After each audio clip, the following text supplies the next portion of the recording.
picture a nuclear power plant. Do you imagine Albert Einstein nervously hovering over a cartoonishly large red button labeled Explode? Blame Hollywood's flair for the dramatic. Nuclear power has earned the reputation of the world's sketchiest roommate, the one who might torch the apartment if you forget to water the ficus. The myth? Nuclear plants are ticking time bombs, ready to go full Dr. Strangelove at the slightest sneeze. But let's peel off the hazmat suit for a reality check. Sure, infamous incidents like Chernobyl and Fukushima cast long, radioactive shadows over our collective imagination, fueling endless dinner table debates. Here's the kicker: those catastrophes are extreme outliers, not the norm. Most nuclear plants run with the precision of a Swiss watch. Modern facilities boast layers of redundant safety systems, automatic shutoffs, and enough passive cooling to keep even the hottest reactor as cool as a cucumber in aisle 5. Ready for the punchline? Statistically, nuclear energy is among the safest kids on the energy playground. Compared to coal, oil, or even hydropower, yes, those seemingly gentle dams have their own skeletons.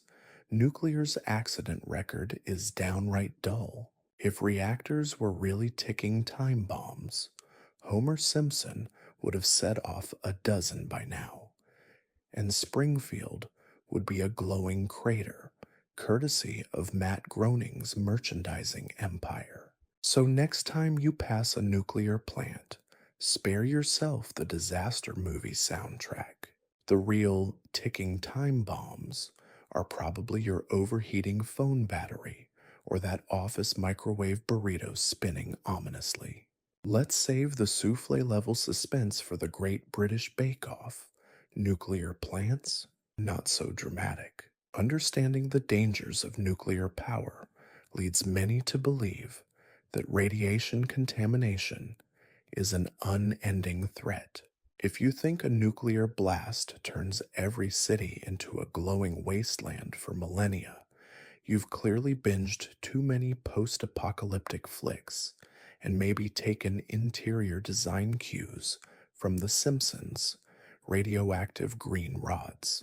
Spoiler alert, neon isn't the hottest trend in disaster decor.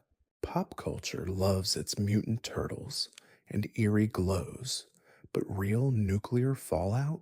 Less comic book chic, more science class, please. Here's the lowdown. When a nuke goes off, radioactive fallout does stick around, but it's more like a moody teenager than an immortal vampire. How long it lingers depends on the bomb's size, type, and whether it popped in the air or landed on solid ground. The nastiest radioactive troublemakers, think iodine 131, those microscopic pranksters, decay in days or weeks, not centuries. So sorry, mutant cockroaches.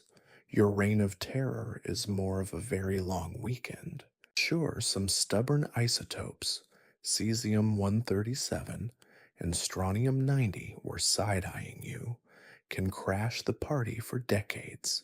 But this isn't a build a doomsday bunker for your great-great-grandkids scenario everywhere. Take Chernobyl and Fukushima.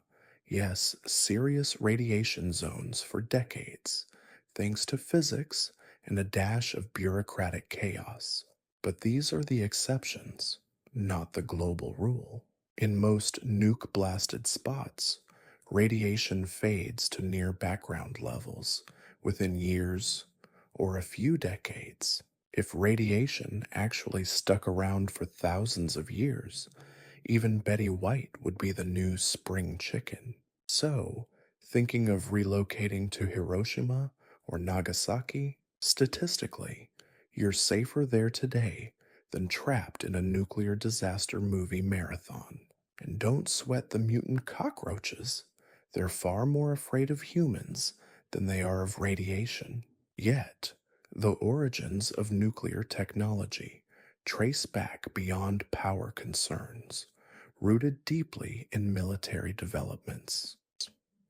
Think the nuclear age was just about cooking up bigger, flashier military toys? Spoiler, atoms had side gigs, lots of them. Picture the cliche: governments drooling over unstable atoms, itching for superweapons and Bond movie explosions. The reality? Far geekier and way less CGI. Sure, the Manhattan Project blasted onto the world stage with mushroom clouds that stole the show. But behind that bombastic fanfare were quieter, nerder than nerdy dreams.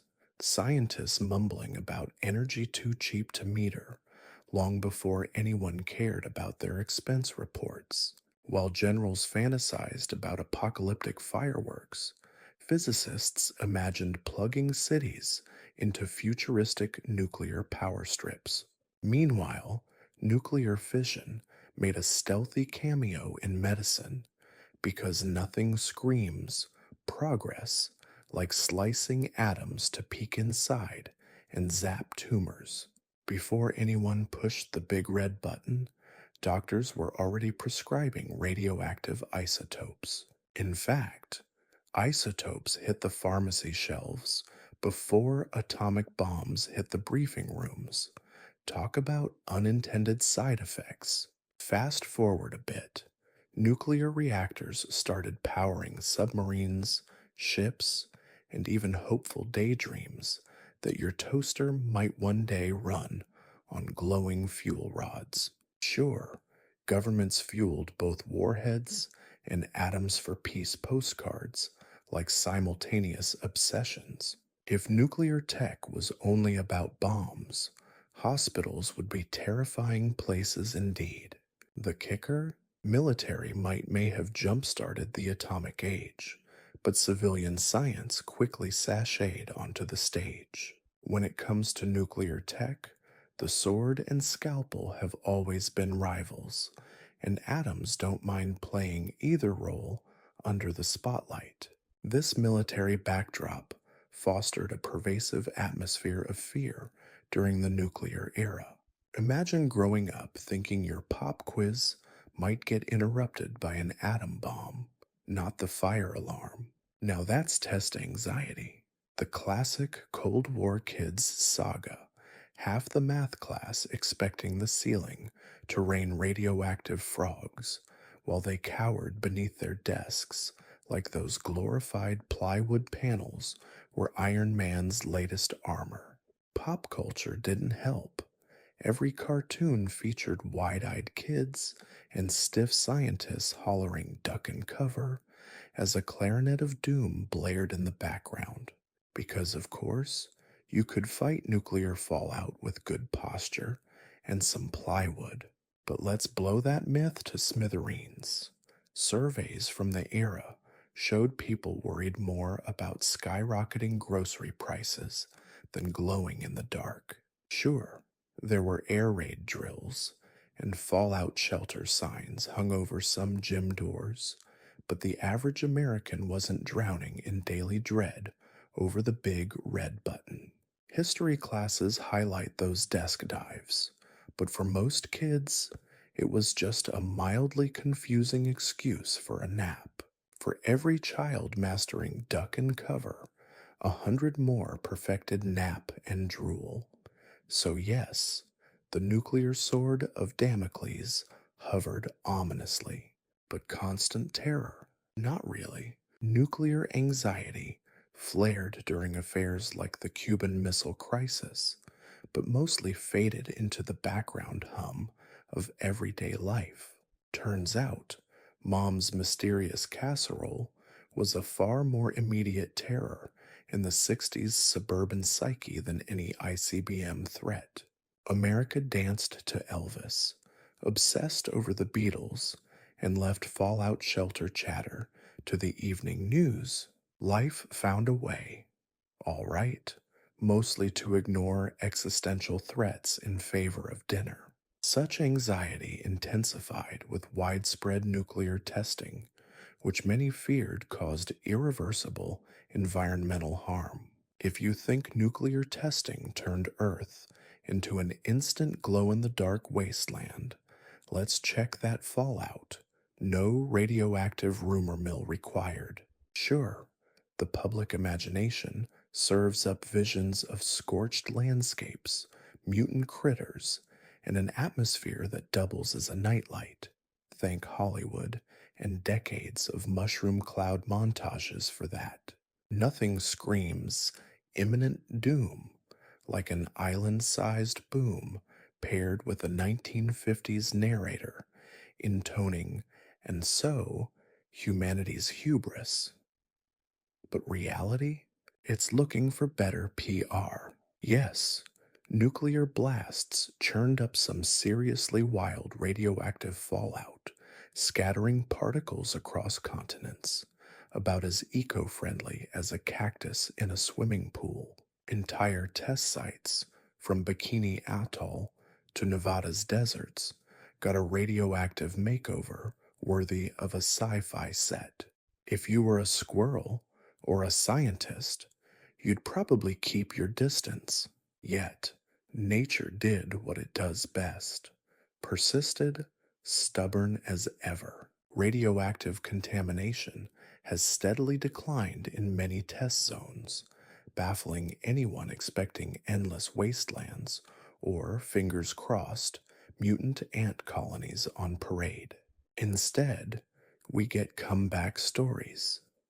Bikini Atoll's coral reefs have staged a comeback, and wildlife, probably just as perplexed as we are, has returned.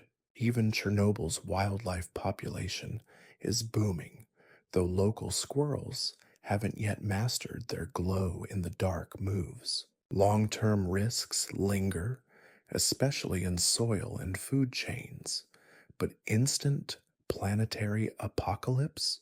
That's pure B movie material. Thanks to international bans and cleanup efforts, Earth's audition for End of the World is over. Cockroaches might still steal the spotlight, but the planet's sticking to a slow and steady recovery. So next time you watch Mutant Ant Madness, remember, nuclear tests didn't spawn atomic freaks.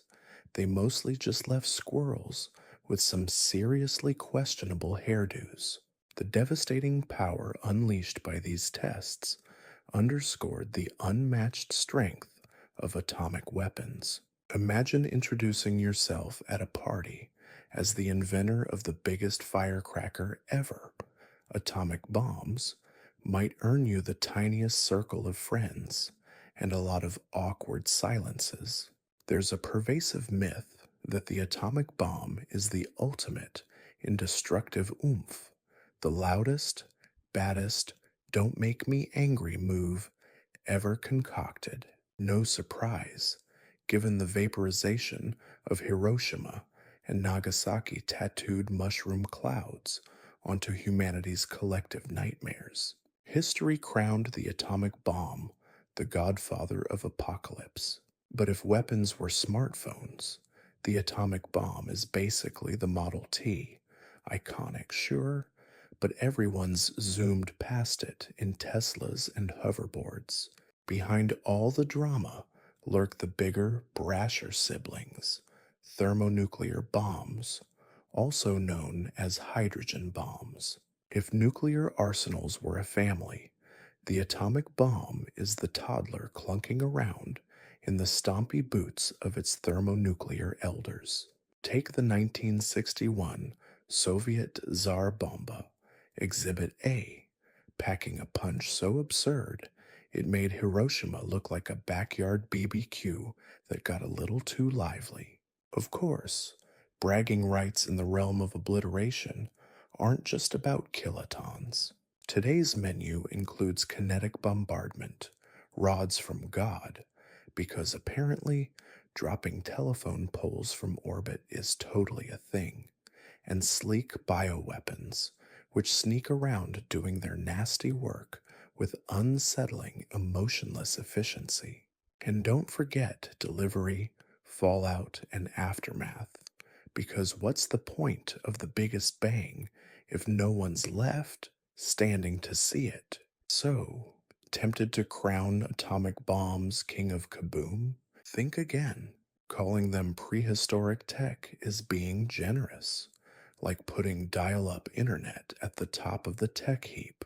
Sure, atomic bombs still symbolize humanity's supervillain potential, but really, they're just the haunting opening act in a show that's gotten way, way wilder.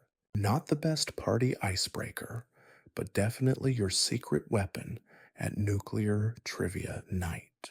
Despite their destructive capabilities, some argue that nuclear power is now outdated and on the decline. Picture the Grim Reaper showing up at a nuclear plant's door, scythe in hand, one bony finger hovering dramatically over the buzzer, only to find the place still humming with life. Grim sighs. Even the afterlife can't keep up with today's energy trends. The classic myth? Nuclear power is yesterday's news, shoved aside by floppy disks, fax machines, and dial up internet. Supposedly, it's just a matter of time before someone slides a do not resuscitate note under its door. But that obituary, a bit premature. Despite headlines about ancient reactors being decommissioned, new nuclear plants are springing up worldwide, from tech savvy nations to the sensible pragmatists. Fact check. As the world scrambles for reliable, low carbon energy, nuclear power is suddenly getting a suspiciously warm embrace from policymakers. Even the oldest reactors, wrinklier than a linen shirt left out in the sun, are receiving life extending makeovers. Apparently, even power plants fear retirement, or at least prefer a lucrative encore. Now for the plot twist. Next gen reactors. Forget cartoonish green goo. Engineers are designing smaller, safer, sci fi worthy plants that make Chernobyl look like a cautionary tale from a different century. Major global agencies, including the UN and IEA, have quietly slipped nuclear onto their climate action dream boards, while some regions gently ease reactors into their golden years. Others, looking at you, Asia, are cranking up the build rate.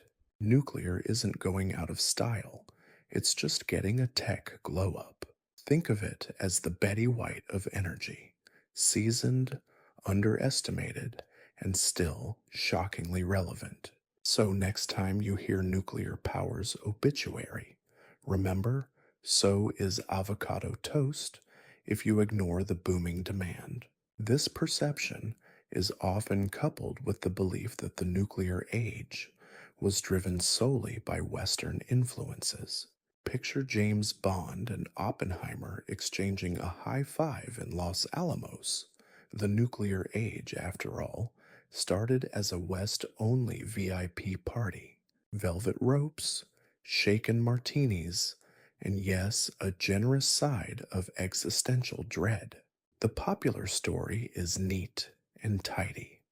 A squad of sharp suited Western nations, America, Britain, and France, posted no entry signs at the dawn of the atomic era, leaving the rest of the world to watch the fireworks from the sidelines. Spies, secrets, and science, all served with a twist of American swagger. But here's where the grand myth starts to fizzle faster than a dud uranium isotope. Sure, the Manhattan Project had more Nobel laureates than a physics gala, and the Western focus was undeniable. Oppenheimer, Fermi, and their gang were the masterminds at the control panel, eyes locked on splitting atoms. Yet, even as mushroom clouds darkened the sky, the guest list was quietly swelling. Atoms, it turns out, Never check passports before dividing. Enter the Soviets, the uninvited party crashers who didn't just gate crash the nuclear soiree, they walked off with the punch bowl. With a side of espionage and a hearty dose of grit, the USSR RSVP'd yes, turning the Cold War into the ultimate nuclear dance off. The West's exclusive license on apocalypse tech revoked. Soon after, Asia joined the party. China and India built reactors of their own, outsmarting the non-proliferation bouncers with some crafty new recipes. Today, the nuclear age is less a velvet rope affair and more an international potluck. Everyone's uneasy about who brought what. And here's the punchline. At least 9 countries officially tote atomic briefcases, with plenty more rumored to be crafting their invitations in dimly lit basements. Chernobyl's radioactive cloud didn't stop at any border checkpoint. Hiroshima's shadow is global, and the stakes, tragically, are a shared worldwide headache. So let's retire the myth. Nuclear history has always been a group project, just with far more fallout.